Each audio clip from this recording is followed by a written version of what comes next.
اللہ نے سارے نبیوں میں سب سے اعلیٰ، سب سے افضل، سب سے برتر، سب سے خوبصورت جناب رسول اللہ صلی اللہ تعالی علیہ وسلم کی ہستی کو پیدا فرمایا، اور سارے عالم کے انسانوں کے لیے نبی کا اعلان فرمایا کہ قل یا ایھا الناس انی رسول اللہ الیکم جمیعا، اب میں تم ساری دنیا کا رسول بن کے آیا ہوں۔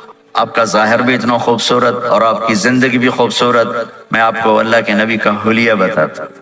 آپ تشریف لے جا رہے ہیں مکہ چھوڑ کے مدینہ، راستے میں بھوک لگی، رابغ ایک خیمہ دیکھا، وہاں ایک بوڑھی عورت بیٹھی۔ آپ نے ان سے کہا ماں جی کچھ کھانے کو ملے گا، پیسے دیں گے؟ اس نے کہا بیٹا بارش نہیں ہوئی، کچھ بھی نہیں ہے، قحط ہے، کھانے کو بھی نہیں ہے، پینے کو بھی نہیں ہے۔ تو ایک بکری کھڑی تھی بالکل کمزور، اس کے جسم پر صرف کھال تھی۔ آپ نے کہا اس بکری کا دودھ نکال لوں؟ وہ کہنے لگی دیکھ تو رہے ہو اس کے جسم پر تو سوائے کھال کر ہے کچھ نہیں، کہاں سے نکالو گے؟ کہا مجھے اجازت دو۔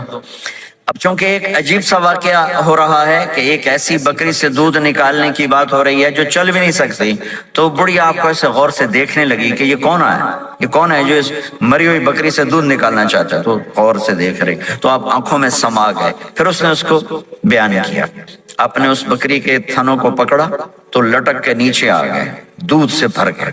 تو اپنے بڑے برتن میں دودھ نکالا، اپنے تینوں ساتھیوں کو پلایا، خود بھی پیا، پھر دوبارہ دودھ نکال کے برتن پورا بھر کے اس بڑھیا کو دے دیا، اور آپ چلے گئے۔ شام کو اس کا خامد آیا ابو معبد، انہیں کہا ام معبد یہ دودھ کہاں سے؟ کہا اس بکری کی۔ کہا پاگل ہے، یہ تو چل نہیں سکتی، اس کا دودھ کہاں سے آ گیا؟ کہا ایک نوجوان آیا تھا، اس کے ہاتھوں میں کوئی تاثیر تھی، جادو تھا، جس سے یہ دودھ نکلا ہے۔ وہ کہنے لگا ان عتیلی، بتاؤ وہ کیسا تھا؟ شاید آپ نے کبھی سنا نہ ہو اپنے نبی کا حلیہ، میں بتانا چاہتا ہوں ہمارے نبی کیسے تھے۔ رأيت رجلا ظاهر الوضاء أبلج الوجه حسن الخلق لم تعبه ثجلة ولم تجرب به صعلة وصيم قصيم في عينيه دعج في أشفاره وطف في صوته سحل في لحيته كثافة في عنقه ستع أكحل أحور أزج أقرن إن صمت فعليه الوقار وإن تكلم فسماه وعلاه البهاء أجمله وأبهاه من بعيد وأحسنه وأحلاه من قريب كأن منطقه خرزات نظم يتحذرن فصل لا هزر ولا نزر سبحان الله لم تقتحم عين من قصر ولا تشناه من طول ربعة انظر الثلاثة غصن بين غصنين۔ کیا اماں الفاظ بول گئی، آج تک عالم تھک گئے ترجمہ کرتے ہوئے، کہنے لگی میں تمہیں کیا بتاؤں، میں نے ایک شخص دیکھا، مجھے لگا جیسے 14ویں کا چاند ہی کپڑے پہن کے زمین پہ آ گیا۔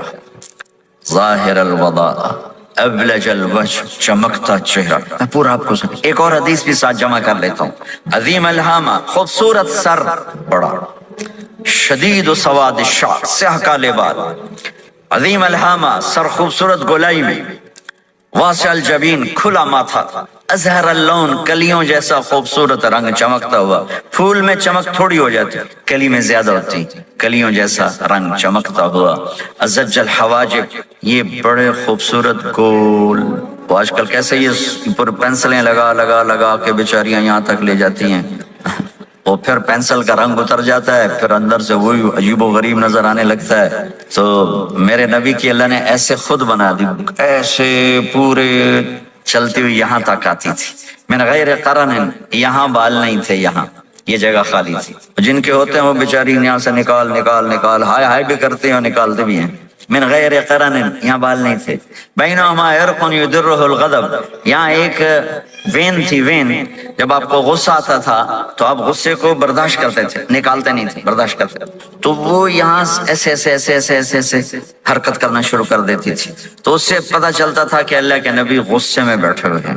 فی عینیہ دعج، آنکھ بڑی خوبصورت، موٹی، سیاہ، اشکل، لمبی، اہدب، یہ بال بڑے لمبے، اکحل، بغیر سرمے کے سرمہ لگا ہوا، انجل، ابرج، اہدب، احوج، ادعج، اکحل، یہ سب نام میرے نبی کی آنکھوں کے ہیں کہ اللہ نے ایسی خوبصورت آنکھ کائنات میں اور کسی کو نہیں تھی۔ حسین آنکھ تھی، اس میں باریک سرخ دھاریاں تھی اور سیاہی سیاہ تھی، سفید ہی سفید تھی. جب آپ آنکھ اٹھا کے کسی کو دیکھتے تھے کوئی آپ کی آنکھوں میں آنکھیں نہیں ڈال سکتا، سب ایسے ہو جاتے تھے. اس لیے میرے نبی یوں نہیں دیکھتے تھے، لوگ ایسے دیکھتے تھے. جل نظرہ الملاحظہ، ایسے جب کبھی آنکھ اٹھتی تھی پھر سب آپ کے سامنے یوں ہو جاتے تھے، کوئی آپ کے چہرے پہ نظر نہیں ڈال سکتا تھا. فی اشفارہ وطف، خوبصورت خوبصورت بال. اخن العرنین، ناک تھوڑا سا یہاں سے اٹھا ہوا، یہاں سے باریک. لہو نور یعلوہ، یہاں نور نظر آتا تھا سے چمکتا ہوا چمکتا ہوا. ضلیع الفم، ہونٹ بڑے خوبصورت کھلے ہوئے کھلے ہوئے اور چوڑے منہ کے ساتھ. اشنب براق الثنایا مفلج الاسنان، دانت ایسے گولائی میں خوبصورت چمکتے ہوئے. جب کبھی آپ مسکراتے آپ کے دانتوں کا نور دیواروں پہ پڑتا ہوا نظر آیا کرتا تھا. ایسے حسین دانت تھے ہمارے نبی کے کہ دانتوں سے نور نکل کے دیواروں پہ پڑتا ہوا نظر آتا تھا. یہ 4 دانتوں میں تھوڑا فاصلہ تھا، باریک سا فاصلہ تھا، اس میں سے ایسے روشنیاں نکلتی تھی آپ کی مسکراہٹ کے دوران. سہل الخدین، یہ گال آپ کے نہ ایسے نیچے کہ کمزور ہوں، نہ ایسے ابھرے ہوئے کہ برے نظر آئیں. کف اللحیہ، داڑھی بڑی خوبصورت گھنی نیم گھنگریالے، اور داڑھی میں سر میں 14 سفید بال تھے اور ایک روایت میں 20 سفید بال تھے. اور کأن عنقہ جید دمیہ، اور آپ کی یہ گردن مبارک سراہی کی طرح لمبی اور خوبصورت گولائی میں، جیسے کسی نے گھڑ کے آپ کی گردن کو بنایا ہوا ہو. اور آواز میں جادو، فی صوتہ سحل، آواز میں جادو، آواز میں کشش، آواز میں گرفت. طفیل بن عامر ایک بڑے عرب سردار ہیں، وہ مکے میں آئے. لوگوں نے کہا ایک جادوگر ہے جس کو سناتا ہے اس کا ہو جاتا ہے، تم اس کی نہ سننا. انہیں ڈر کے اپنے کان میں روئی ڈال لی کہ میں سنتا ہی نہیں. طواف کر رہے تھے، آپ پہ نظر پڑی، آپ نماز پڑھ رہے تھے ایک طرف کھڑے ہو کر، تو نظر پڑی تو کھچ گیا دل. تو کہنے لگے من ہوا، یہ کون ہے؟ تو مکے والوں نے کہا ہوا یہ وہی جادوگر ہے. تو طفیل کہنے لگے میری جی میں آیا، تو اتنا بڑا سمجھدار آدمی ہے، یہ اتنا خوبصورت انسان میرے خیال میں جادوگر نہیں ہو سکتا. میں اس کی سنتا ہوں، اگر اچھی بات ہوگی تو لے لوں گا، غلط ہوگی چھوڑ دوں گا. تو طواف پورا کر کے آپ کے پاس آ کے بیٹھ گیا. آپ نے سلام پھیرا تو طفیل کہنے لگا ما تقول یا محمد، کیا کہتے ہو محمد، کچھ سناؤ. تو آپ نے چند جملے بولے، ان الحمد للہ احمدہ واستعینہ واؤمن بہ واتوکل علیہ من یہدہ اللہ فلا مضل لہ ومن یضللہ فلا ہادی لہ. تو وہ تڑپ گئے. میرے آپ کے لیے کوئی کشش نہیں ان کلمات میں ترجمہ بھی کر دوں تو کوئی کشش نہیں، لیکن وہ عرب سمجھنے والے وہ کہنے لگا اعد فقط بلغنا قاموس البحر، ارے ذرا دوبارہ سنانا، تیرے ایک جملے نے 7 سمندر کا پانی پی لیا ہے. تو آپ نے دوبارہ سنایا ان الحمد للہ احمدہ واستعینہ واؤمن بہ واتوکل علیہ من یہدہ اللہ فلا مضل لہ ومن یضلل فلا ہادی لہ. تو کہنے لگا مجھے کلمہ پڑھا دے. آواز میں ایک کشش تھی، جو سنتا تھا وہ کھچ جاتا تھا. خوبصورت آواز. بعید ما بین المنکبین، چوڑی چھاتی کھلی چھاتی. عریض الصدر، چوڑا سینہ. سواء البطن والصدر، سینہ اور پیٹ برابر. میں معذرت سے کہتا ہوں کتنے خواتین بھی مرد بھی، آپ سجے پاسے پیٹ کھبے پاسے، آپ کھبے پاس پیٹ کھبے پاسے، آپ سجے پاسے. دیکھتے وہ ادھر ہو تو پیٹ ادھر ہو جاتا ہے، ادھر ہو تو پیٹ ادھر ہو جاتا ہے. جو ہنستے میں پیٹ ہے کرتا ہے زبان سے نہیں، وہ پیٹ سے ہنستے گڑ گڑ گڑ گڑ گڑ گڑ گڑ. میرے اللہ کو انتہائی ناپسند ہے، موٹا چاہے عورت ہو چاہے مرد ہو. اور مولوی موٹا تو سب سے برا لگتا ہے. بھائی احتیاط سے کھاؤ، اللہ تعالیٰ نے کھانے کے لیے نہیں پیدا کیا ہے، اللہ نے کسی کام کے لیے پیدا کیا ہے. تو کھانے پینے کا وقت اللہ نے آگے رکھ دیا ہے، خوب ڈٹ کے کھا لینا. حلال بھی کھاؤ، احتیاط سے بھی کھاؤ. کلوا واشربوا ولا تسرفوا. اور اللہ تعالیٰ نے کھانے کا والتین والزیتون وطور سینین وهذا البلد الامین، اللہ نے اعلیٰ ترین غذا کی قسم اٹھائی اور اس میں ذائقہ نہیں دیکھا. نہ انجیر کا ذائقہ ہوتا ہے اتنا اچھا، اور زیتون تو ویسے ہی کڑوا ہوتا ہے. تو یہ اللہ تعالیٰ سموسے پکوڑے کی قسم بھی کھا سکتا تھا، مجھے سموسے کی قسم، مجھے پکوڑے کی قسم. تو اللہ نے ہمیں کھانے کا سلیقہ بتایا، طریقہ بتایا کہ اپنے یہ بوفے نہ کرو. بوفے 50 چیزیں پلیٹ میں ڈالنی ہیں اور پھر لگے ہیں جانوروں کی طرح کھاتے ہی جا رہے ہیں. میرے نبی سے ایک وقت میں 1 سالن کھاتے تھے، 1 2 کبھی نہیں کھائے، 1. اور زندگی بھر میرے نبی نے باسی کھانا نہیں کھایا، صبح کا پکا شام نہیں کھایا. شام کا پکا صبح نہیں کھایا، صرف ایک دفعہ حج کے موقع پر ام ہانی حضرت علی کی بہن مکہ میں، ان کے گھر باسی روٹی کے 2-4 لقمے لیے، ورنہ صبح کا پکا ہوا شام نہیں کھاتے تھے، یا تازہ یا فاقہ، تمہاری طرح نہیں 8 دن کا پکا کے فریج میں ٹھوک دیتا ہوں، کڈی رکھو تو کھاتی رکھو، یہ کیا ہے؟ یہ بھی کوئی 8 دن کا پکا کے کٹھا ہی ٹھوک دیا اندر، اب نکال کے بیگم اپنے ٹائم پہ گرم کر کے کھا رہی، میاں صاحب اپنے ٹائم پہ گرم کر کے کھا رہے ہیں، اب پہ برتن صاف کیتی جاندے نا، اب پہ کینیڈا مطلب پتہ نہیں کیا پڑا کینیڈا،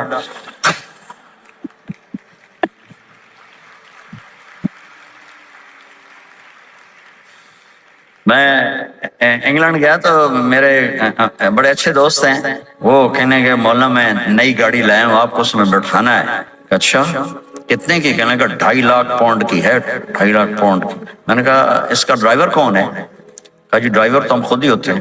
میں نے کہا پھر ہماری سوزوکی اچھی ہے جس پر ڈرائیور رکھا ہوتا ہے، صاف بھی کرتا ہے بٹھاتا بھی ہے، تم اچھے 2.5 لاکھ پاؤنڈ کی گاڑی لی ہے، ٹائر بھی خود دھو رہے ہو اور اس کے میٹ بھی خود صاف کر رہے ہو نکال کے، ابھی بیگم نے برتن بھی تم سے صاف کروانے ہیں، وہ الگ سے کام ہے۔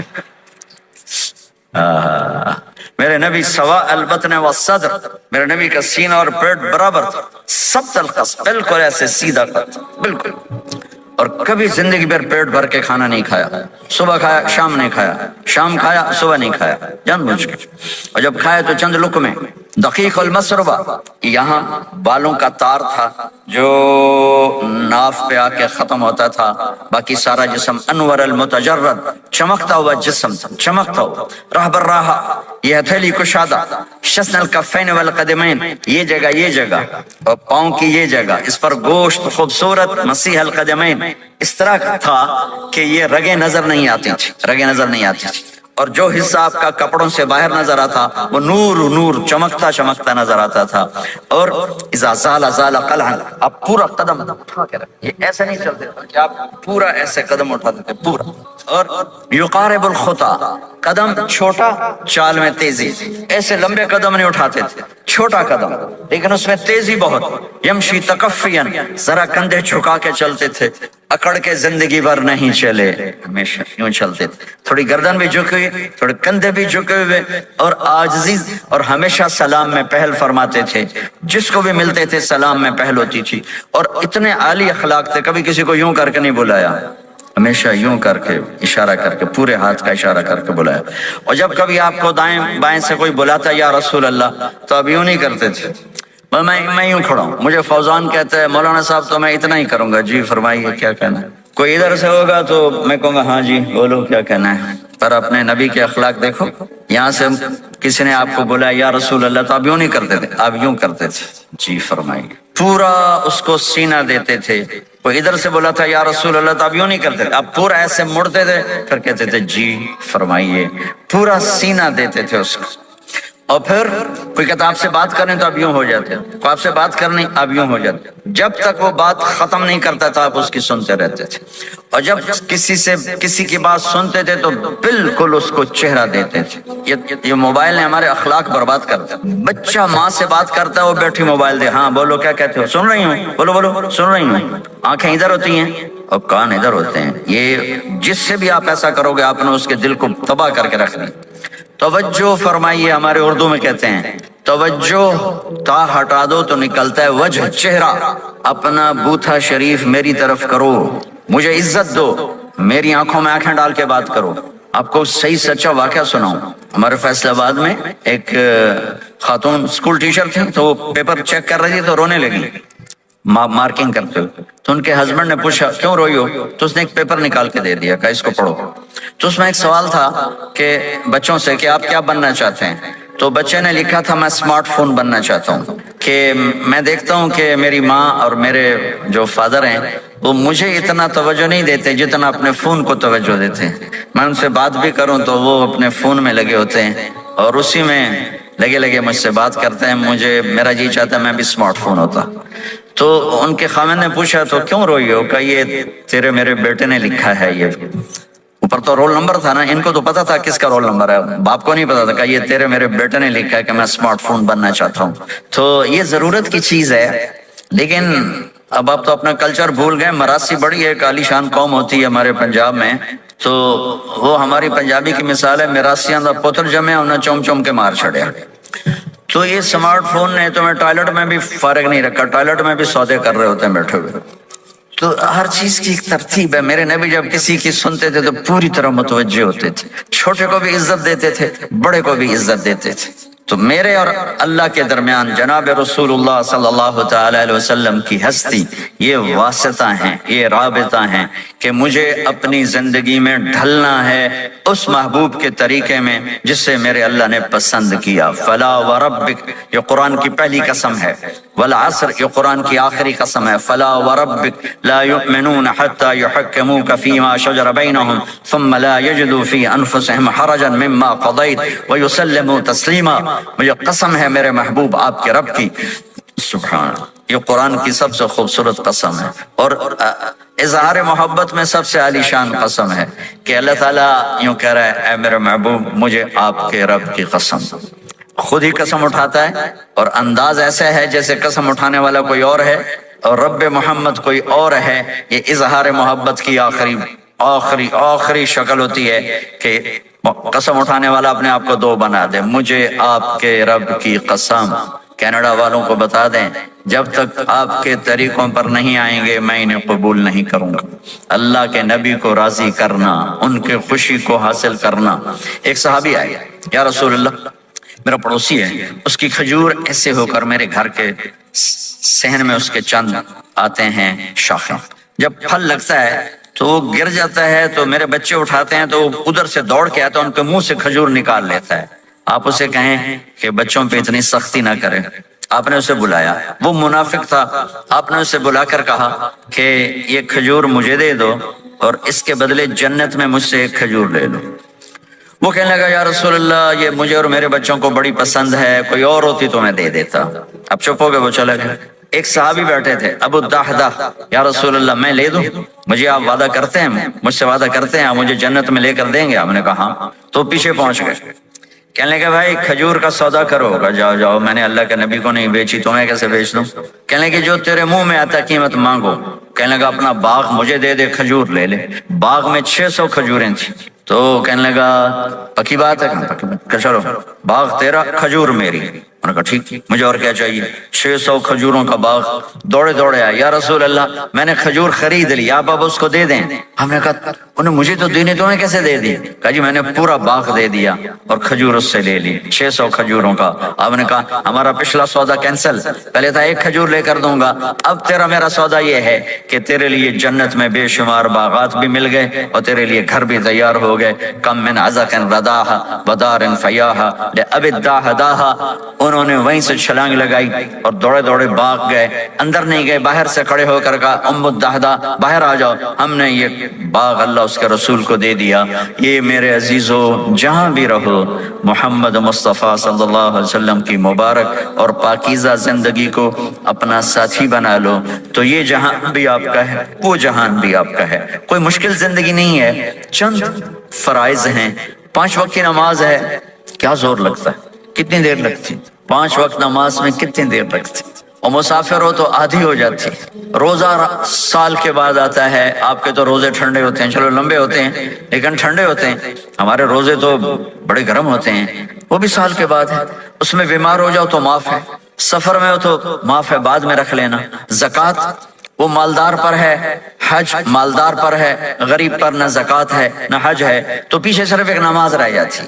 نماز ایک ایسی دولت ہے جس کے بارے میں کوئی گنجائش نہیں ہے کہ اسے ہر حال میں ادا کرو. اگر اس میں کوئی گنجائش ہوتی تو مجھے میدان کربلا میں میرے نبی کے نواسے کی جب گردن اڑائی جا رہی تھی اور نماز کا ٹائم ہوا ہے تو آپ نے کوفے والوں سے کہا تھوڑی دیر رک جاؤ, مجھے نماز پڑھنے دو. تو انہوں نے کہا ہم نماز پڑھنے کے لیے جنگ نہیں روکیں گے. تو آپ نے فرمایا پھر ہم نماز نہیں چھوڑیں گے. آپ نے آدھوں کو لڑائی پہ لگا دیا اور آدھوں کے ساتھ مل کر آپ نے نماز ادا فرمائی. پھر ان کو لڑائی پہ لگا دیا اور پہلوں کو کہا نماز پڑھنے کو, اور عصر سے پہلے سب کے سر کٹ کے نیزوں پہ چڑھ گئے. تو ایک نماز ایسی چیز ہے, بہت بڑا مجمع اہل ایمان کو, نوجوان بھی ہیں, بچے بھی ہیں, بچیاں بھی ہیں, خواتین بھی ہیں, حضرات بھی ہیں. میرے نبی کی زندگی میں نماز, میرے نبی جب دنیا میں تشریف لائے اور لیڈی ڈاکٹر ہی کہہ لو، دائی شفا بنت اسد، انہوں نے آپ کو ماں کے پہلو میں لٹایا تو آپ نے ایک دم ایسے کروٹ بدلی اور سجدے میں لمبا سجدہ کیا، پھر اس کے بعد سر اٹھا کے یوں کیا اور اس ہاتھ کا سہارا لے کر اس ہاتھ کو یوں اٹھایا اور ایسے انگلی کو کیا تو ایک پورے عالم میں نور ہی نور پھیل گیا اور آپ گرے، اور پھر اس بچہ جیسے ہوتا ہے ویسے آتے ہی اعلان کیا کہ میں سجدے لے کر آ رہا ہوں، اور جب آپ دنیا سے جا رہے تو آپ نے کہا نماز نماز نماز نماز نماز نہ چھوڑنا۔ عبادات میں ایک نماز ایسی ہے جس میں گنجائش نہیں، اور اس کے بعد دوسری زندگی میں چند چیزیں ہیں، چند چیزیں، ان سب کا خلاصہ کروں تو چار چیزیں ہیں، سب کا خلاصہ کروں تو چار باتیں، وہ بھی حدیث پاک میں میرے نبی نے فرمایا اربع من کن فیہ ما ضرہ ما فاتہ من الدنیا، چار باتیں لے لیں اس سارے ہال کے حاضرین حاضرات سامعین سامعات، تو میرے نبی فرماتے ہیں اس کو سب کچھ مل گیا، سب کچھ مل گیا، چار باتیں سب کچھ مل گیا، صدق حدیث، حفظ امانت، حسن خلیقت، عفت فی طعمت، چار باتیں، سچ بولے جھوٹ نہ بولے، سچ بولے جھوٹ نہ بولے، دیانتداری سے کام کرے دھوکہ نہ دے، اخلاق اچھے ہوں بد اخلاق نہ ہو، رزق حلال ہو حرام نہ ہو، چار باتیں جو کر لے گا وہ پورا دین اس کے ہاتھ میں آ جائے گا۔ عبادات کے بعد نماز فرائض، تو ایک سچائی ہو، ایک دیانتداری ہو، ایک اخلاق اچھے ہوں اور ایک رزق حلال ہو تو ہر چیز آپ کے تابع اللہ تعالیٰ کر دے گا۔ یہ پورے کا پورا دین ہے جو میرے نبی لے کر دنیا میں تشریف لائے۔ یہاں کے ماحول میں دوڑ لگی ہوئی ہے اور ایک دوسرے کو خیال کرنا یا اس کے لیے وقت نکالنا، خاص طور پر جہاں والدین پوری دنیا میں ہی پریشان ہیں لیکن ان ملکوں میں زیادہ پریشان ہیں کہ پتہ نہیں سسٹم ایسا ہے یا قدر کوئی نہیں ہے، لیکن میرے نبی نے فرمایا تھا کاش میری ماں زندہ ہوتی تو تم لوگ دیکھتے میں کیا کرتا، میں عشاء کی نماز کے مصلی پہ کھڑا ہوتا، سورۃ فاتحہ پڑھ رہا ہوتا اور ادھر سے میری ماں مجھے پکارتی محمد، تو میں ماں کے لیے نماز توڑ دیتا۔ ایک صحابی کا پیغام آیا ان کی بیگم کا کہ وہ مر رہے ہیں لیکن کلمہ نہیں پڑھا جا رہا، تو آپ تیزی سے اس کے گھر گئے، دیکھا تو وہ بول رہے ہیں، آپ نے کہا کلمہ پڑھو، کہا جی نہیں پڑھا جاتا، ویسے بول رہے ہیں نہیں پڑھا جاتا۔ آپ نے پوچھا اس کے والدین میں کون زندہ ہے، کہا جی ماں زندہ ہے۔ آپ نے کہا بلاؤ، کہ ماں آ گئی۔ آپ نے کہا تم اس سے ناراض ہو، کہا جی ناراض ہوں۔ کیا ناراضگی ہے؟ کہ یا رسول اللہ بدتمیزی سے بولتا تھا، بس اور کوئی ناراضگی نہیں، بہت نیک بچہ ہے، تہجد بھی پڑھتا ہے، روزے بھی رکھتا ہے، قرآن بھی پڑھتا ہے، مجھ سے بولتا ہے تو سخت ہو کے بولتا، ریش ہو کے بولتا۔ تو آپ نے کہا معاف کرتے ہو؟ کہا نہیں میں نہیں معاف کرتا۔ تو آپ نے فرمایا میں اسے آگ لگا دوں پھر سفارش کرو گے؟ کہا ہاں پھر تو کروں گا۔ کہ اگر تو نے معاف نہ کیا تو اللہ اسے جہنم میں ڈال دے گا۔ انہوں نے کہا نہیں میں معاف کرتی ہوں۔ جب ماں نے کہا میں معاف کرتی ہوں، آپ نے کہا کلمہ پڑھو، تو اس نے کہا لا الہ الا اللہ، اور اس کی جان نکل گئی۔ پھر آپ نے ان کا جنازہ پڑھایا اور فرمایا کہ جس نے ماں باپ کو دکھ دیا اس پہ اللہ کی لعنت، اس پہ زمین آسمان کی لعنت، ان کی نہ نماز قبول ہے نہ روزہ قبول ہے نہ صدقہ قبول ہے۔ تو مجھے آپ اکثر نوجوان نظر آ رہے ہیں، آپ فیملیز والے ہیں، اپنے ماں باپ کو عزت دیں، اپنے ماں باپ کے پاؤں دھو کر پئیں، ان کی دعا لے لیں، وہ دعا آپ کو کہاں سے کہاں پہنچا دے گی۔ ماں باپ کی دعائیں وہ کام کرتی ہیں جو نہ امریکن ڈالر کرتا ہے، نہ کینیڈین ڈالر کرتا ہے، نہ برٹش پاؤنڈ کرتا ہے، نہ پاکستانی ہندوستانی روپیہ کرتا ہے۔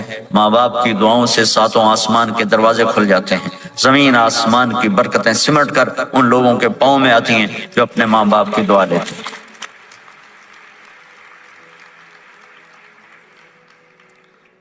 ایک دفعہ موسیٰ علیہ السلام نے کہا یا اللہ میرا جنت کا ساتھی کون ہے؟ تو اللہ تعالیٰ نے فرمایا کہ وہ جو فلاں آدمی گوشت بیچنے والا، اس کو ہم قصاب کہتے ہیں، قصائی، یہ کوئی اتنا بڑا معزز پیشہ نہیں ہوتا۔ تو موسیٰ علیہ السلام بڑے حیران ہوئے کہ میرا ساتھی گوشت بیچنے والا، تو اس کو دیکھنے چلے گئے۔ دیکھا تو ایک عام آدمی جیسے گوشت بیچ رہا ہے، ایسے ہی سارے بازار میں بیٹھا ہوا، دوسرے بھی بیٹھے ہوئے۔ جب شام ہوئی اس نے تھیلے میں گوشت کا ٹکڑا ڈالا اور گھر گیا، تو موسیٰ علیہ السلام بھی ساتھ گئے۔ تو اس نے جا کر گوشت کو کاٹ کے ہانڈی میں چڑھایا، آٹا گوندنے لگا، آٹے کو رکھ دیا، پھر سالن تیار کیا، پھر روٹی تیار کی۔ ایک عورت بوڑھی یوں کر کے چارپائی پہ لیٹی ہوئی تھی، اس کو ہلایا جلایا، ماں جی اٹھ کے بیٹھ گئی۔ تو اس کو ہاتھ کا سہارا دے کے کھانا کھلایا، اپنے ہاتھوں سے کھلایا۔ کھلاتا رہا۔ جب اس نے کہا بس تو اس نے اس کا منہ صاف کیا، کلی کرائی۔ جب وہ لیٹنے لگی تو کچھ بولی، تو موسیٰ علیہ السلام دور کھڑے تھے، سمجھے نہیں کہ یہ کیا بول رہی۔ تو موسیٰ علیہ السلام نے پوچھا یہ کیا کہہ رہی تھی؟ وہ کہنے لگا حضور کیا بتاؤں کیا کہہ رہی تھی، جب بھی اس کی خدمت کرتا ہوں تو یہ مجھے دعا دیتی ہے کہ اللہ تجھے جنت میں موسیٰ کا ساتھی بنائے، تو میں تو غریب کسائی ہوں، موسیٰ تو بہت بڑا نبی ہے۔ تو موسیٰ علیہ السلام نے فرمایا تیری ماں نے تیرا کام کر دیا ہے، تیری ماں نے تیرا کام کر دیا ہے۔ میرے عزیزو، ممکن ہے ماں باپ کی خدمت کرنا، دعا لینا تمہیں یہاں مشکل نظر آئے، لیکن اللہ کی قسم اسی میں آپ کی دنیا چھپی ہوئی ہے، اسی میں آپ کی آخرت چھپی ہوئی ہے۔ اپنے ماں باپ کی دعا لو، اپنے ماں باپ کی دعا لو، اپنے ماں باپ کی دعا لو۔